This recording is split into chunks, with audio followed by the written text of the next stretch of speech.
Roald Dahl's Charlie and the Chocolate Factory. Chapter 1. Here Comes Charlie. Now if you look, these two very old people are the father and mother of Mr. Bucket. Their names are Grandpa Joe and Grandma Josephine. And these two very old people are the father and mother of Mrs. Bucket. Their names are Grandpa George and Grandma Georgina. And this is Mr. Bucket, and this is Mrs. Bucket. Mr. and Mrs. Bucket have a small boy whose name is Charlie Bucket. This is Charlie. How do you do? And how do you do? And how do you do again? He is pleased to meet you. The whole of this family, the 6 grown-ups, you can count them, but not on one hand, and little Charlie Bucket live together in a small wooden house on the edge of a great town. The house wasn't nearly large enough for so many people, and life was extremely uncomfortable for them all. There were only 2 rooms in the place altogether, and there was only 1 bed, and the bed was given to the 4 old grandparents because they were so old and tired. They were so tired, they never got out of it. Grandpa Joe and Grandma Josephine on this side, and Grandpa George and Grandma Georgina on this side. Mr. and Mrs. Bucket and little Charlie Bucket slept in the other room, upon mattresses on the floor. In the summertime, this wasn't too bad, but in the winter, freezing cold drafts blew across the floor all night long, and that was awful. There wasn't any question of them being able to buy a better house, or even 1 more bed to sleep in. They were far too poor for that. Mr. Bucket was the only person in the family with a job. He worked in a toothpaste factory, where he sat all day long at a bench and screwed the little caps onto the tops of the tubes of toothpaste after the tubes had been filled. But a toothpaste cap screwer is never paid very much money, and poor Mr. Bucket, however hard he worked and however fast he screwed on the caps, was never able to make enough to buy 1/2 of the things that so large a family needed. There wasn't even enough money to buy proper food for all of them. The only meals they could afford were bread and margarine for breakfast, boiled potatoes and cabbage for lunch, and cabbage soup for dinner. Ugh. Sundays were a bit better. They all looked forward to Sundays because then, although they had exactly the same, everyone was allowed a second helping. The Buckets, of course, didn't starve, but every one of them, the 2 old grandfathers, the 2 old grandmothers, Charlie's father, Charlie's mother, and especially little Charlie himself, went about from morning till night with a horribly empty feeling in their tummies. Charlie felt it worst of all, and although his father and mother often went without their own share of lunch or supper so that they could give it to him, it wasn't nearly enough for a growing boy. He desperately wanted something more filling and satisfying than cabbage and cabbage soup. The one thing he longed for more than anything else was chocolate. Walking to school in the morning, Charlie could see great slabs of chocolate piled up high in the shop windows, and he would stop and stare and press his nose against the glass, his mouth watering like mad. Many times a day, he would see other children taking creamy candy bars out of their pockets and munching on them greedily. And that, of course, was pure torture. Only once a year, on his birthday, did Charlie Bucket ever get to taste a bit of chocolate. The whole family saved up their money for that special occasion, and when that great day arrived, Charlie was always presented with 1 small chocolate bar to eat all by himself. And each time he received it, on those marvelous birthday mornings, he would place it carefully in a small wooden box that he owned and treasure it as though it were a bar of solid gold. And for the next few days, he would allow himself only to look at it and never to touch it. Then at last, when he could stand it no longer, he would peel back a tiny bit of the paper wrapping at one corner and expose a tiny bit of chocolate. And then he would take a tiny nibble, just enough to allow the lovely sweet taste to spread out slowly over his tongue. The next day, he would take another tiny nibble, and so on and so on. And in this way, Charlie would make his 10-cent bar of birthday chocolate last him for more than a month. But I haven't told you about the one awful thing that tortured little Charlie, the lover of chocolate, more than anything else. That thing for him was far, far worse than seeing slabs of chocolate in the shop windows or watching other children munching creamy candy bars right in front of him. It was the most terrible, torturing thing that you could imagine. And it was this. In the town itself, actually within sight of the house in which Charlie lived, there was an enormous chocolate factory. Just imagine that. And it wasn't simply an ordinary enormous chocolate factory either. It was the largest and most famous in the whole world. It was Wonka's factory, owned by a man called Mr. Willy Wonka, the greatest inventor and maker of chocolate that there has ever been. And what a tremendous, marvelous place it was. It had huge iron gates leading into it, and a high wall surrounding it, and smoke belching from its chimneys, and strange whizzing sounds coming from deep inside. And outside the walls, for half a mile around in every direction, the air was scented with the heavily rich smell of melting chocolate. Twice a day, on his way to and from school, little Charlie Bucket had to walk right past the gates of the factory. And every time he went by, he would begin to walk very, very slowly, and he would hold his nose high in the air and take long, deep sniffs of the gorgeous, chocolatey smell all around him. Oh, how he loved that smell, and oh, how he wished he could go inside the factory and see what it was like.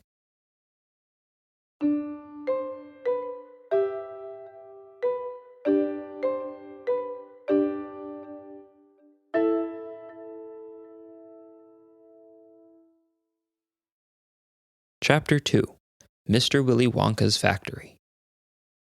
In the evenings, after he had finished his supper of watery cabbage soup, Charlie always went into the room of his 4 grandparents to listen to their stories, and then afterwards to say good night. Every one of these old people was over 90. They were as shriveled as prunes and as bony as skeletons, and throughout the day, until Charlie made his appearance, they lay huddled in the one bed, 2 at either end, with nightcaps on to keep their heads warm, dozing the time away with nothing to do. But as soon as they heard the door opening and heard Charlie's voice saying, "Good evening, Grandpa Joe, Grandpa Josephine, Grandpa George, Grandpa Georgina," then all 4 of them would suddenly sit up, and their old wrinkled faces would light up with smiles of pleasure. And the talking would begin, for they loved this little boy. He was the only bright thing in their lives, and his evening visits were something that they looked forward to all day long. Often, Charlie's mother and father would come in as well, and stand by the door, listening to the stories that the old people told. And thus, for perhaps half an hour every night, this room would become a happy place, and the whole family would forget that it was hungry and poor. One evening, when Charlie went in to see his grandparents, he said to them, Is it really true that Wonka's factory is the biggest in the whole world?" "True?" cried all 4 of them at once. "Of course it's true. Good heavens, didn't you know that? It's about 50 times as big as any other." "And is Mr. Willy Wonka really the cleverest chocolate maker in the world?" "My dear boy," said Grandpa Joe, raising himself up a little higher on his pillow, "Mr. Willy Wonka is the most amazing, the most fantastic, and the most extraordinary chocolate maker the world has ever seen. I thought everybody knew that." "I knew he was famous, Grandpa Joe, and I knew he was very clever." "Clever?" cried the old man. "He's more than that. He's a magician with chocolate. He can make anything he wants. Isn't that a fact, my dears?" The other three old people nodded their heads slowly up and down and said, "Absolutely true. Just as true as it can be." And Grandpa Joe said, "You mean to tell you I've never told you anything about Willy Wonka and his factory?" "Never," answered little Charlie. "Good heavens above! I don't know what's the matter with me." Will you tell me now, Grandpa Joe? Please?" "I certainly will. Sit down beside me on the bed, my dear, and listen carefully." Grandpa Joe was the oldest of the four grandparents. He was 96 and a half, and that was just about as old as anyone can be. Like all extremely old people, he was delicate and weak, and throughout the day he spoke very little. But in the evenings, when Charlie, his beloved grandson, was in the room, he seemed in some marvelous way to grow quite young again. All his tiredness fell away from him, and he became as eager and excited as a young boy. "Oh, what a man he is, this Mr. Willy Wonka," cried Grandpa Joe. "Did you know, for example, that he has himself invented more than 200 new kinds of candy bars, each with a different center? Each far sweeter and creamier and more delicious than anything the other chocolate factories can make." "Perfectly true," cried Grandma Josephine. "And he sends them to all the four corners of the earth. Isn't that so, Grandpa Joe?" "It is, my dear, it is. And to all the kings and presidents of the world as well. But it isn't only candy bars that he makes. Oh, dear me, no. He has some really fantastic inventions up his sleeve, Mr. Willy Wonka has. Did you know that he invented a way of making chocolate ice cream so that it stays cold for hours and hours without being in an icebox? You can even leave it lying in the sun all morning on hot days and it won't go runny." "But that's impossible," said little Charlie, staring at his grandfather. "Well, of course it's impossible," said Grandpa Joe. "It's completely absurd, but Mr. Willy Wonka has done it."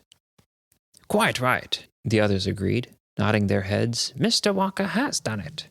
And then again," Grandpa Joe went on, speaking very slowly now, so that Charlie wouldn't miss a word, "Mr. Willy Wonka can make marshmallows that taste of violets and rich caramels that change color every 10 seconds as you suck on them, and little feathery sweets that melt away deliciously the moment you put them between your lips. He can make chewing gum that never loses its taste, and candy balloons that can blow up to enormous sizes before you pop them with a pin and gobble them up. And, by a most secret method, he can make lovely bluebird eggs with black spots on them, and when you put one of these in your mouth, it gradually gets smaller and smaller until suddenly there is nothing left except a tiny little pink, sugary baby bird sitting on the tip of your tongue." Grandpa Joe paused and ran the point of his finger slowly over his lips. "It makes my mouth water just thinking about it," he said. "Mine too," said little Charlie. "But please go on." While they were talking, Mr. and Mrs. Bucket, Charlie's mother and father, had come quietly into the room, and now both were standing just inside the door, listening. Tell Charlie about the crazy Indian prince," said Grandma Josephine. He'd like to hear that one." "You mean Prince Pondicherry?" said Grandpa Joe, and he began chuckling with laughter. "Completely dotty," said Grandpa George. "But very rich," said Grandma Georgina. What did he do?" said Charlie eagerly. "Well, listen," said Grandpa Joe, "and I'll tell you."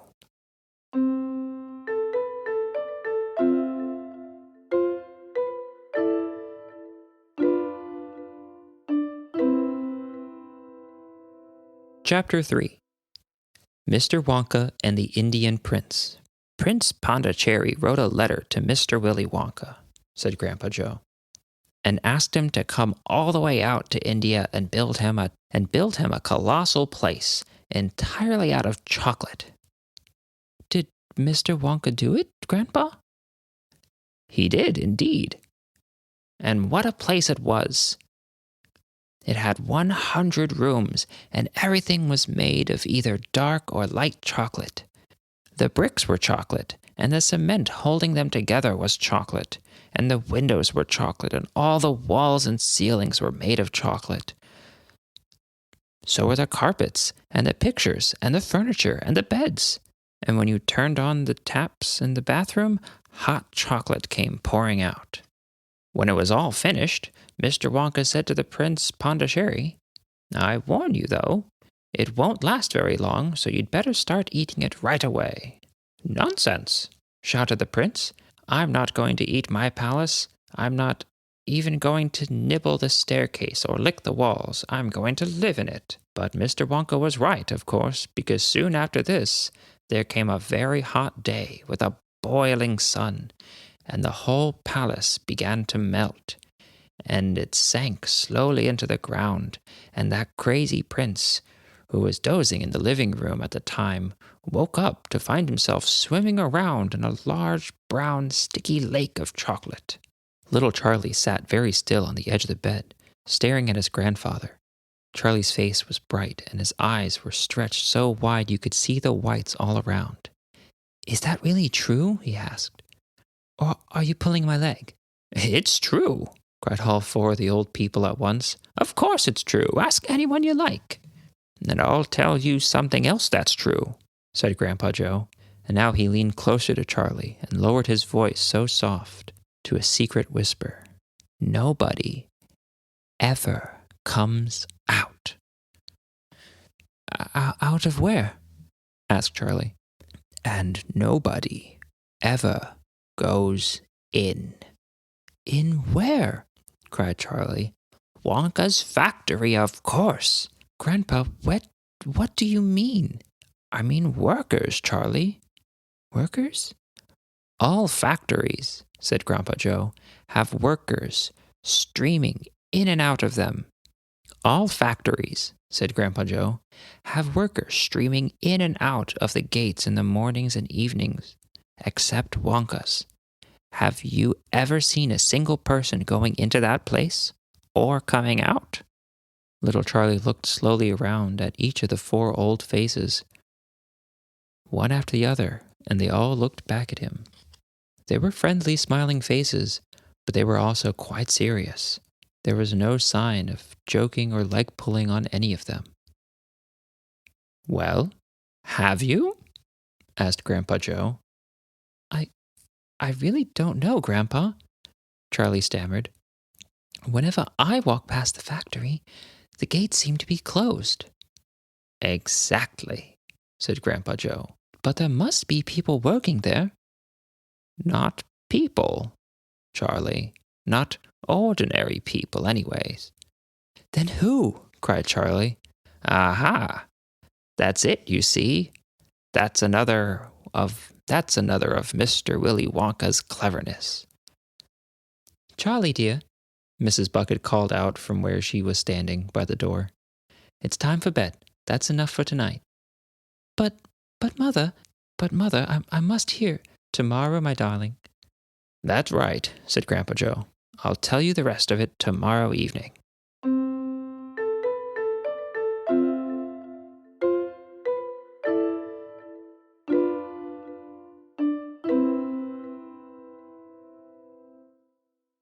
Chapter 4. The Secret Workers. The next evening, Grandpa Joe went on with his story. "You see, Charlie," he said, "not so very long ago, there used to be thousands of people working in Mr. Willy Wonka's factory. Then one day, all of a sudden, Mr. Wonka had to ask every single one of them to leave. Not go, to leave. To go home and never come back." But why?" asked Charlie. "Because of spies." "Spies?" "Yes. All the other chocolate makers, you see, had begun to grow jealous of the wonderful candies that Mr. Wonka was making, and they started sending in spies to steal his secret recipes. The spies took jobs in the Wonka factory, pretending that they were ordinary workers, and while they were there, each one of them found out exactly how certain special things were made. And did they go back to their own factories and tell? Asked Charlie. They must have, because soon after that, Fickelgruber's factory started making an ice cream that would never melt, even on the hottest sun. Then Mr. Prodnose's factory came out with a chewing gum that never lost its flavor, however much you chewed it. And then Mr. Slugworth's factory began making candy balloons that you could blow up to huge sizes before you popped them with a pin and gobbled them up. And so on, and so on. And Mr. Willy Wonka tore his beard and shouted, "This is terrible. I shall be ruined. There are spies everywhere. I shall have to close my factory." But he didn't do that, Charlie said. Oh, yes, he did. He told all the workers that he was sorry, but they would have to go home. He shut the main gates and fastened them with a chain. And suddenly, Wonka's giant chocolate factory became silent and deserted. The chimneys stopped smoking, the machines stopped whirring, and from then on, not a single chocolate or candy was made. Not a soul went in or out, and even Mr. Willy Wonka himself disappeared completely. Months and months went by, Grandpa Joe went on. But still the factory remained closed, and everybody said, "Poor Mr. Wonka. He was so nice, and he made such marvelous things, but he's finished now. It's all over." Then, something astonishing happened. One day, early in the morning, thin columns of white smoke were seen to be coming out of the tops of the tall chimneys of the factory. People in the town stopped and stared. "What's going on?" they cried. "Someone's lit the furnaces. Mr. Wonka must be opening again." They ran to the gates, expecting to see them wide open and Mr. Wonka standing there to welcome his workers back. But no. The great iron gates were still locked and chained as securely as ever, and Mr. Wonka was nowhere to be seen. "But the factory is working," the people shouted. "Listen, you can hear the machines. They're all whirring again, and you can smell the smell of melting chocolate in the air." Grandpa Joe leaned forward and laid a long, bony finger on Charlie's knee and said softly, "But most mysterious of all, Charlie, were the shadows in the windows of the factory. The people standing on the street outside could see small, dark shadows moving about behind the frosted glass windows." "Shadows of whom?" said Charlie quickly. That's exactly what everyone else wanted to know. "That place is full of workers," the people shouted, "but nobody's gone in. The gates are locked. It's crazy. Nobody ever comes out either." But there was no question at all, said Grandpa Joe, that the factory was running, and it's gone on running ever since for these last 10 years. What's more, the chocolate and candies it's been turning out have become more fantastic and delicious all the time. And of course now, when Mr. Wonka invents some new and wonderful candy, neither Mr. Fickelgrubber, nor Mr. Prodnose, nor Mr. Slugworth, nor anybody else is able to copy it. No spies can go into the factory to find out how it's made. Who is Mr. Wonka using to do all the work in his factory? Nobody knows, Charlie. But that's absurd. Hasn't someone asked Mr. Wonka? Nobody sees him anymore. He never comes out. The only thing that has come out of that place are chocolates and candies. They come out through a special trap door in the wall, all packaged and addressed, and they are picked up every day by post office trucks. But, Grandpa, what sort of people are they that work in there?" "My dear boy," said Grandpa Joe, "this is just one of the great mysteries of the chocolate-making world. We know only one thing about them. They are very small. The faint shadows that sometimes appear behind the windows, especially late at night when the lights are on, are those of tiny people no taller than my knee." "There aren't any such people," Charlie said. But then Mr. Bucket, Charlie's father, came into the room. He was home from the toothpaste factory, and he was waving an evening newspaper rather excitedly. "Have you heard the news?" he cried. He held the paper so that they could see the huge headline. The headline said, "Wonka Factory to be opened at last to lucky few."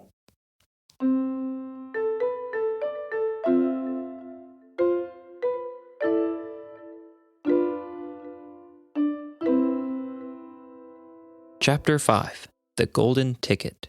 "You mean people are actually going to be allowed to go inside the factory?" cried Grandpa Joe. "Read us what it says, quickly." "All right," said Mr. Bucket, smoothing out the newspaper. "Listen." On the evening bulletin, Mr. Willy Wonka, the candy-making genius whom nobody has seen for the last 10 years, sent out the following notice today. I, Willy Wonka, have decided to allow 5 children, just 5, mind you, and no more, to visit my factory this year. These lucky 5 will be shown around personally by me, and they will be allowed to see all the secrets and the magic of my factory. Then, at the end of the tour, as a special present, all of them will be given enough chocolates and candies to last them for the rest of their lives. So watch out for the golden tickets. 5 golden tickets have been printed on golden paper, and these 5 golden tickets have been hidden underneath the ordinary wrapping paper of 5 ordinary candy bars. These 5 candy bars may be anywhere, in any shop, in any street, in any town, in any country in the world, upon any counter where Wonka's candies are sold. And the 5 lucky finders of these 5 golden tickets are the only ones who will be allowed to visit my factory and see what it's like now inside. Good luck to you all, and happy hunting. Signed, Willy Wonka. "That man's Dotty," muttered Grandma Josephine. "He's brilliant," cried Grandpa Joe. "He's a magician. Just imagine what will happen now. The whole world will be searching for those golden tickets. Everyone will be buying Wonka's candy bars in the hope of finding one. He'll sell more than ever before. Oh, how exciting it would be to find one. And all the chocolates and candies you could eat for the rest of your life, free," said Grandpa George. "Just imagine that." "They'd have to deliver them by truck," said Grandma Georgina. "It makes me quite ill to think of it," said Grandma Josephine. "Nonsense," cried Grandpa Joe. "Wouldn't it be something, Charlie, to open up a candy bar and see a golden ticket glistening inside?" "It certainly would, Grandpa. But there isn't a hope," Charlie said sadly.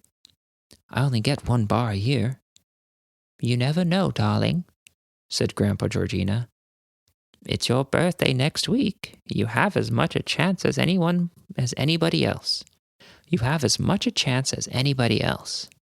"I'm afraid that simply isn't true," said Grandpa George. "The kids who are going to find the golden tickets are the ones who can afford to buy candy bars every day. Our Charlie only gets 1 a year. There really isn't a hope."